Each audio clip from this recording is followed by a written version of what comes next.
এই হাবিবুর রহমান মিসবাহ সাহেব এর পঞ্চমতম স্ত্রী হলো আজকের বাদী হুমায়রা জান্নাত, এবং এরপরও তিনি আরও 4টা বিয়ে করছেন, টোটাল 9টা বিয়ের সংবাদ পাওয়া গেছে, এবং একাধিক পরকীয়া। এবং সেই ধর্ম প্রচারের আড়ালে সাধারণ সহজ সরল মানুষকে বিভিন্ন প্রভোকেশন দেখিয়ে নারী ও পুরুষকে বিভিন্নভাবে একাধিক নারীর সাথে তার পরকীয় সম্পর্ক, যখন যাকে সুযোগ পায় তাকেই বিয়ে করে। একজন ইসলামিক বক্তা যিনি ওয়াজ মাহফিল করেন, যিনি মানুষকে জ্ঞান দেয়, তার চরিত্র যদি সমাজে এরকম হয়, 9টা বিয়ে একাধিক পরকীয়, তাহলে সমাজের মানুষ মানে কাকে বিশ্বাস করবে?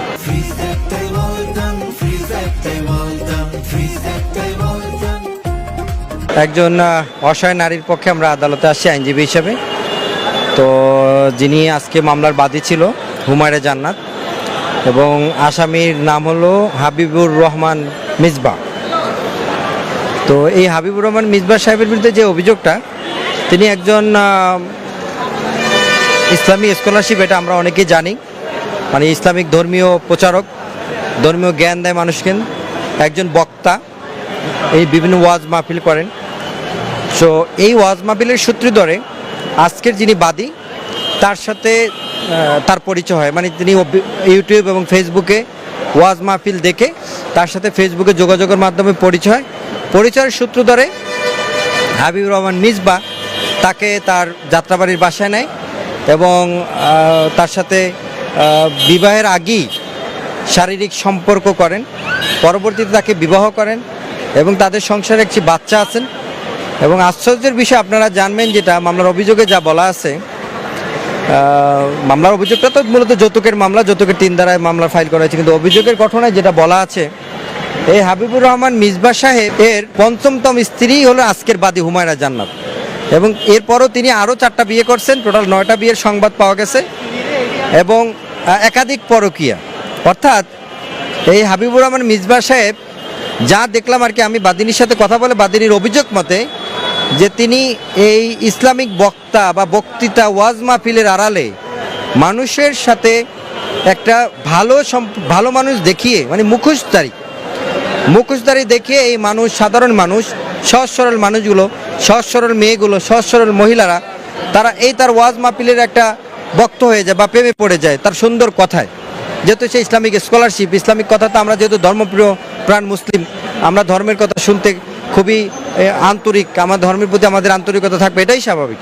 এবং সেই ধর্ম প্রচারের আড়ালে সাধারণ সহজ সরল মানুষকে বিভিন্ন প্রভোকেশন দেখিয়ে নারী ও পুরুষকে বিভিন্নভাবে একাধিক নারীর সাথে তার পরকীয় সম্পর্ক, একাধিক নারীর সাথে তার যখন যাকে সুযোগ পায় তাকেই বিয়ে করে, এই হলো তার অবস্থা আর কি। মানে এটা আসলে আমাদের একটা সামাজিক অবক্ষয় বলা যায়। তো এই বাদিনী আপনার, যেহেতু তার সাথে একটা বিবাহ হয়েছে, এই সমস্ত ঘটনা উল্লেখ করে একটা যৌতুকের মামলা করেছে বিজ্ঞ আদালত মেট্রোর মিশন 11 জনাব এহসানুল হক। উনি মামলাটা আমলে নিয়ে সরাসরি সমন জারি করেছেন। তা আসুক, উনি হয়তোবা নেক্সট পরবর্তী তারিখে আদালতে আসবে, দেখি উনি কি বলে। আমরা মামলা আর্জি দাখিল করেছি, ওনার বিরুদ্ধে অভিযোগ দিয়েছি। তবে আমি আইনজীবী হিসাবে বলবো, একজন ইসলামিক বক্তা যিনি ওয়াজ মাহফিল করেন, যিনি মানুষকে জ্ঞান দেয়, তার চরিত্র যদি সমাজে এরকম হয়, 9টা বিয়ে একাধিক পরকীয়, তাহলে সমাজের মানুষ মানে কাকে বিশ্বাস করবে? এই দেশের মানুষ কাকে বিশ্বাস করবে? বিশ্বাসের আর কোনো জায়গা নেই। যাকে আমরা ফলো করি সে হলো সবচেয়ে বড় খারাপ মানুষ। বিয়ে এবং আপনার বিয়ের পর বিয়ে, 9টা বিয়ে একটা মানুষ করতে পারে? এগুলার উৎসটা হলো, আমি এই ব্যক্তিদের সাথে আলাপ করলাম, উনি বললেন যে উনি একটা ওয়াজে যে তার ফি আসে, অনেক টাকা ফি পায়, তার বিভিন্ন সিন্ডিকেট আছে, বিভিন্ন মসজিদে সাধারণ মানুষ তো ওয়াজ মাহফিল হইলে একটা পয়সা দেয়, এই পয়সাগুলো এমন একটা অ্যামাউন্ট, এই টাকা রাখার ওনার জায়গা নেই। মূলত এই কারণেই একটার পর একটা বিয়ে এবং নারীর প্রতি তার একটা দুর্বলতা। তো এগুলোর পরিবর্তন হোক, আদালতে আসুক, দেখে আইনগতভাবে আমরা যতটা পারছি করব।